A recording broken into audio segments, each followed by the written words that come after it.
Hey there, welcome to Soul Deep with Sheila. I am Sheila Cheptoyek. September is World Alzheimer's Month. So this really is about spreading awareness or challenging the stigma surrounding dementia. And today with us is a lovely lady who is here to just walk us through the journey of what it's like to be a caretaker of somebody that has been diagnosed with dementia, and just tell us what it really is, what it looks like, and how she's been able to make it through as a caretaker. So joining us today is Shiba Lukwago. Hi Shiba. Hi, How are you? I'm good. How are you? Hi, thank you. Good to see you. Good to see you too. Yes. So who's Shiba? Hi. I'm Shiba Lukwago, as I've been introduced. I'm a simple girl, really. Simple is very, good. very Simple is simple, good. normal. Yeah. I work for a company called Rock Telecom. We are internet service providers. I've been there for a while, and it's like home. And the second born, we're 3 girls, 2 boys. Okay. Very, very close. Yeah. And I love music very much. Music is my go-to for anything. I love coffee, Uh-huh. yeah, and I love peace and quiet. I see. Yeah. So this is good. Yeah. This is quiet, Very hopefully nice. peaceful. Yeah, yeah. So music brings light to your Oh world, yeah, so huh? much, so I much. see. Yeah, that's the one thing that you'll never find me without my earphones. I always. So you're the people. Yeah. In the country while we're trying to eat, you are, with your earphones. Huh? So what is it like being a second born though? People like to say that second borns are Yes. forgotten and they're in their own world. Is that true? I don't know. It was pretty normal. It was normal as I follow a boy, so I always wanted to be like him, always following him. Yeah. And I've just started becoming a girl now, but I've always been like a tomboy because Okay. I grew up with very many boys, Yeah. my cousins, my brothers. So, I mean, it was really normal actually. Yeah. But I'm my mom's first girl, so maybe. Okay. So But still, it was normal. you're second born, but then a first born in a way because you're the Yeah. first girl. Well, good to finally meet you, Shiba. Thank you. And so today, really, we want to understand what it's like being a caregiver of somebody that has been diagnosed with dementia. And for this matter, it's even somebody much, much closer, that is your mother. Mm-hmm. So we want to understand what this journey has been like, and when did it start? How did you get to know about it? Just walk us through the journey. Yeah, so I think it's my mom. So about 7 years ago, Yeah. that's what we found out. I mean, it started with forgetting, telling you the same thing over and over again, and you're like, "Ah." Yeah. I mean, you get bored. You're like, "Ah, you've just told me this. You're telling me the same thing. And You kind like of you're get tired. nagged as Yeah, if- you're nagged. Yeah. So it progressed, and then my big brother was like, "This is getting out of hand. We need to do something." Yeah. So they took her to Aga Khan in Nairobi to do different tests, and then they found out that she had it early onset. But we're like, but she's young. This Yeah. disease is for old people, because I have an aunt, Yeah. my dad's sister, that had it, and she was really old. So for my mom, I was like, but she's young. She's just left work. Yeah. She's just retired. So Why did around I think she was about 60 something. 60, yeah, early 60s. Yeah. So it was a bit, but even then we didn't like, okay, yes, they tell you Alzheimer's, dementia, Yeah. but we don't understand. You really don't understand. So me and my siblings really didn't know much, but the good thing, our big brother knew about it because he had also been, like, he's cared for a bit for somebody. So yeah, she came back home. They told us the medicines she was supposed to take. But I mean, all of us were young, not very young, but were a bit young then, Yeah. just starting to work, trying to figure things out. Yeah. And then we stopped buying medicine when it ran out because it was quite expensive. Yeah. And then it just progressed so bad. So we had to look for different doctors, and getting the right doctor is so, it was so hard then. So the medicine that you were given was not working? No, it got Yeah. finished. Oh, it got finished. Yeah. So that's when the So it got finished and we're like, oh, worse. she's okay, we don't need, okay, not okay, but She she seemed was, to be doing yeah, pretty good. yeah. Okay. So we went, we had like saw different doctors, Yeah. got different medicines that some of them messed her up. Like she got sick, she couldn't eat, didn't sleep. It was it was crazy Yeah. for my siblings and I and my dad. It was really A whole new crazy. experience. Yeah. When they finally took her to the hospital and they diagnosed her with that, did you guys know what this was? Did you have any understanding of how to even care for her or what like it really was? like I said, we had my dad's sister had it, but I mean we just Oh, knew your that you dad's sister had yeah, it. Yeah. we're like, oh, she just forgets. Oh yeah. So for me, I mean, even us at home, we knew it's just forgetting, but we didn't know how severe it was going to be or the impact. Like for my siblings and I, we didn't know. Okay, maybe our firstborn might have had an idea, but for us, You had no clue. nothing. Yeah. All you knew was your mom forgets a bit, quite a lot. Yeah, but it And- comes with very many other things. Yeah. Everything we've learned on the job, the if I job. can say. We've learned Yeah. on the job, YouTube, Google, then, I mean, yeah. So you then went on the search to find out what this is really about Mm-hmm. and how to even take care of her and all of that. Yeah, because every day presents a different challenge, it's every day is different, totally different. So you have to learn how the behaviors change. Yeah. You have to learn how to deal with it. You have to be patient. Yeah. You have to, like, I'm really, really, really thankful that I have, like, my siblings are really, we're tight, so we do everything together. We have my mom, even my family, like outer family, plus my dad. Like all of us, it's been joint effort. Everybody steps in and helps where they can. And yeah, family has really been good. They've So helped us, and yeah. You had that support and that togetherness. Yeah, that together, To kind of yeah. move through. Yeah, not just us, the high immediate kids, but everybody, all my sisters, my other brothers, like everybody, my cousins, my uncles. I mean, people have pitched in. And then we got home care. So we have a nurse 24/7. So Okay. they're very, very hands-on, and they've helped us like manage and learn, I mean, know how to deal with different situations, because I'm very sure if it wasn't for them, it was going to be like another story. Yeah. Because you don't know what you're doing. Yeah. And I don't know, I'm pretty sure there are many people out there who are like me, who don't know. I mean, when she had just been diagnosed, people had all sorts of theories. Someone thought there was witchcraft. I'm like, 20 something, and we're still talking witchcraft, really? Happens a lot, huh? Yeah, so when we I don't want to understand something, we just divert. And it used to upset me very much. I'm like, really? Our family is a Christian family. We don't believe in that stuff. So, like, why do you come up with? Yeah.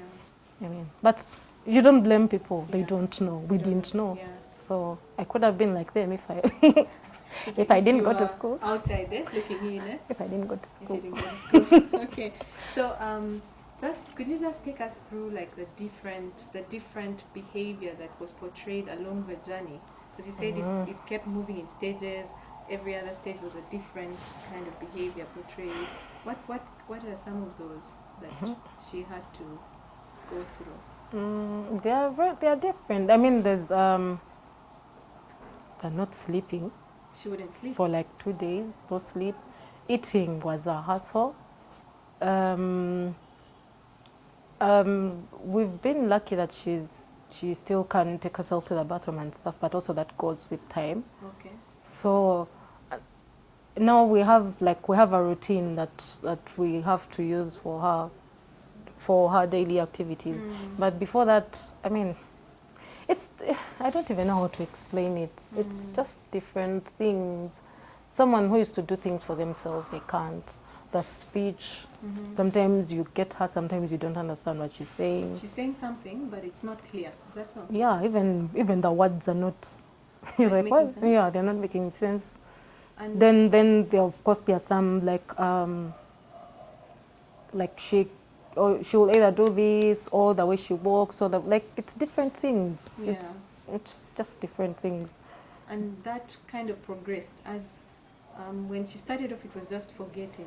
So as time went by, The things she used to do for herself, yeah. now she can't.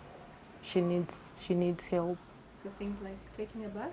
Yeah, she has to be helped. Okay. Yeah. What else? The good have thing you is that had now to she's still, adjust to- she can feed herself. She's able to feed herself. Yeah, she can feed herself. Okay. She can take herself to a bathroom. Of course, if you escort her sometimes she takes herself.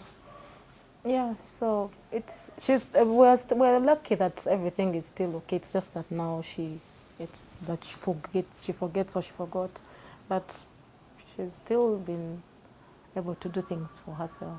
Okay. Can she recognize you? Sometimes. Sometimes, or sometimes no. Okay. How do you Sometimes. deal with that? Oh, no, I'm used to it. Prior But to- now I've yeah. like The first time, the first yeah. I've like my dad. There's a time my dad came home and she totally didn't know him, and I remember I felt sorry for him because he looked hurt. He was hurt. He's like, hey, she doesn't remember me. Even my big sister, she came home once, and she tried to get her attention and nothing. She couldn't remember. Yeah, even like different people, like Yeah. if you've not seen her, if she's not seen you in a while. Now for us, we stay with her, so I mean she'll remember you, but if you've not seen her in a while, She wouldn't remember you. but after, like when you stay with her for Yeah. like let's say an hour or something, it will come back to her. It will come back to her. Like even her twin brother came to visit. He doesn't stay in the country. He came to visit at first, but then she's like, "Hey, Uncle Dan." And all of us, right? Like there are times when she shocks you. Of, like my brother's kids can come home and she'll remember maybe one of them or all of them. Yeah. Yeah, she has. Okay. Yeah. I'm just wondering, going through all of this, the stigma that's attached to it, which is actually why we are having this show, because we really hope that we are able to at least shine a light on these things, because there's a lot of stigma and yet people they just don't know what it really Stigma on is. who? On the patient On or the? Entirely, because she's your mom, you know, having to tell somebody this story, how do they receive it, or how do people look at it? Did you I have to think face any kind of stigma? No, not really. I think it's for them. I mean, for them, they're in their own world. So whether you stigmatize them or not, they don't even know. They don't even care. It's us, the Us, people the that caregivers, the yes. caregivers and the people outside. Yeah. Like, hey, what's up? Why is she acting like this? Why? So you have to keep explaining. Oh, this is it. This is it. Yeah, but I mean, it's because people don't understand. Yeah. They don't understand it. So, I mean, sometimes you don't blame them. Yeah. But yeah, we really don't know about this disease in this country, truthfully. Me reaching out to Uganda's Alzheimer's Association I was like, but we don't have any, like we don't have a group to help us. Yeah. We don't know everything, like I said, go to YouTube and learn from there. We don't have support groups. We don't know who to like reach out to. Maybe there are people out there who even dealing with this situation, but they don't know how to handle it. Yeah, They don't know who to talk that's to, which true. doctors to approach, Exactly. which we don't know. Like, Yeah, you're learning things off the internet. Yeah. so yeah, the whole thing was like for us to get a support group, and then you're able to answer someone's questions, or you're able to relate with somebody who's going through the same. You tell them, hey, this is what happened. They'll be like, hey, now for us we relate with the nurses, because I mean they've looked after such people for a while, so. And they do a lot of caregiving. Yeah. So the other people you relate with, I don't know, there are people out there that maybe there is quite a big number and no one is reaching out, no one knows. Yeah. Yeah, so. How did your lives change as a family? Now going through this and having to give her the extra support, having to just come together, how did your lives change as a family, would you say? This disease is not cheap. Yeah. It's not cheap. And then she has to take medicine every day. Yeah. And then, of course, you have to feed. She has to feed well. And then you also have to pay the caregivers. And they are not cheap. Yeah. They are not cheap. Yeah. Yeah, so like I said, the good thing is that we have like a good support system, so we help each other out. Okay. Yeah. So you're able to contact your family, other family, extended family. Yeah. And We friends. don't even have to. They just do it on their own because Oh, you're lucky. my mom is she like before she felt sick, she was a jolly person, Yeah. and everyone like people liked her very much. Yeah. So we don't even have to ask. People Mm. just help. So she was a social Very, yeah. person. And she loved everybody. Yeah, she loved people. So Mm. I mean, people reach out and they're like, oh, this is our person. People just randomly come and visit, Wow. buy things and bring for her. And That's nice. I'm like, this chick is lucky. She's loved. She's loved, yeah. Has that kind of changed her personality or her behavior? Let's say the way she was before, how you knew her as a social, butterfly.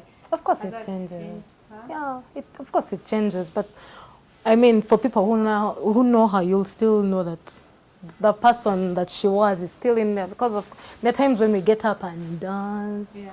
Like the people who like during the day who stay with her, the nurse, the lady at home, plus my cousin and my sisters. Sometimes you go back and find them dancing, or they'll tell you this happened. So I mean, she's still there, though she can't do what she used to do. Like she was an architect before she retired. She was an architect, and then we tried to bring in that activity to help her, but now she's really not interested in very many things. So the things that she used to be interested in, she has lost interest in them. Mm-hmm. She doesn't do them anymore. Of course, she can't, but she loves reading. She likes magazines, and so that's what keeps her busy sometimes. Okay. So is she just in one place, or you're able to take her out and? Yeah, we take her. We take her she goes and visits her brothers. But she always has to have like a caretaker with her. Yeah, definitely. Plus definitely. Plus her driver. Yeah. Okay. So, going through this experience, has it taught you something? Have you, I don't know, just looked at life differently out of this, or has anything just? Of course, things change. Of Yeah. course, things change, and then, but you learn, you learn, and patience also is very important. I keep telling my siblings, I feel like I'm the most impatient person in the family, because even then, like I see the way everyone like cares for her and stuff, and you're like, I didn't know this person was like this, and then the love from family, things we take for granted, and also when you think about it, you're like, I really want to help people, like people out there who don't know, because I'm very sure, Sheila, there are people out there who don't know who to talk to, which hospitals to go to. So, like my passion, the reason why I want to join that association is help people. Help people, because people are suffering silently. So if I can play my part, then I'll know that at least I know I've done something that God wanted me to do. So that's it basically. So you kind of start to look at life differently. You start to put the things that matter. Let me tell you, you take things for granted. Or you wake up and you can brush your own teeth, you can bathe yourself. It's funny how you can, like the things you used to do, you can't do. I mean, even eating is a hassle. And I've seen, like, I've been watching documentaries and, like I said, YouTube. First, we are still lucky. Everything is okay. But the people, I mean, it gets worse. It gets worse. They stop talking. They don't eat. They can't do anything for themselves. So the things we take for granted in this life, I think you learn how to rely on God also, because this without prayer it's hard. The emotional, like there's a way it takes a toll on you. You're like, what? It's emotional, especially seeing somebody who was so able, but like she like doing everything for herself. She was a go-getter and stuff, and now she can't do it. Yeah, you have to like get her into it yet before you wouldn't have to tell her what to do. Yeah. And it's emotional because there are days you go back home and you're tired, or you've had such a bad day and you just Yeah. want to tell her something, but Yeah. I mean, like your mom, it's your mom. Okay, even if it's your dad, I mean, but moms Your are close moms. family, yeah. Yeah, so it's Somebody out there who is probably a caretaker or also going through it, basically has been diagnosed and they don't know what to do. Is there any word of encouragement you could give them? Or just out of your experience, is there something you would like to say to them watching you today? I can't say I have a lot of experience, Okay. truthfully, because But so far what you have gone through.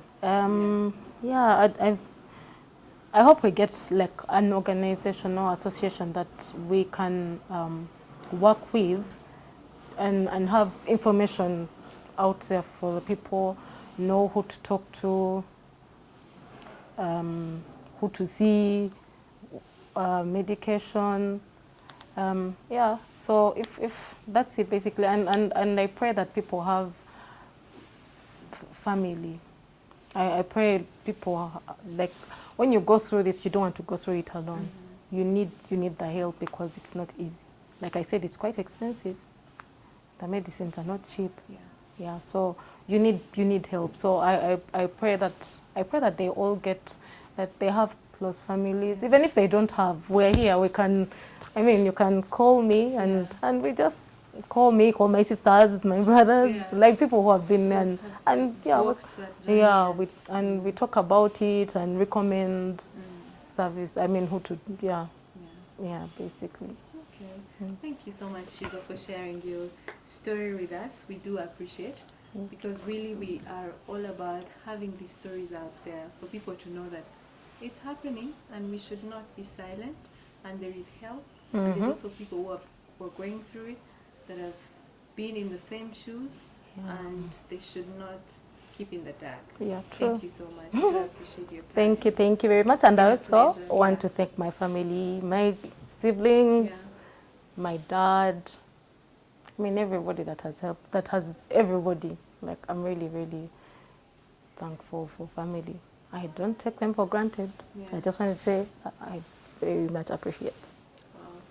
Thank you, Shiba. Thank you. Listening to Shiba has really put a bit of perspective, and I'm sure that as you could hear her, it's not easy being a caretaker. Neither is it easy knowing that it's your mom or a close family member that is going through this. And really the hope for us is to be there for each other, listen. This is happening out there. Let's not keep in the dark. There is still help out there. There is still hope out there. Do not lose hope. This is Soul Deep with Sheila. Thank you so much for watching.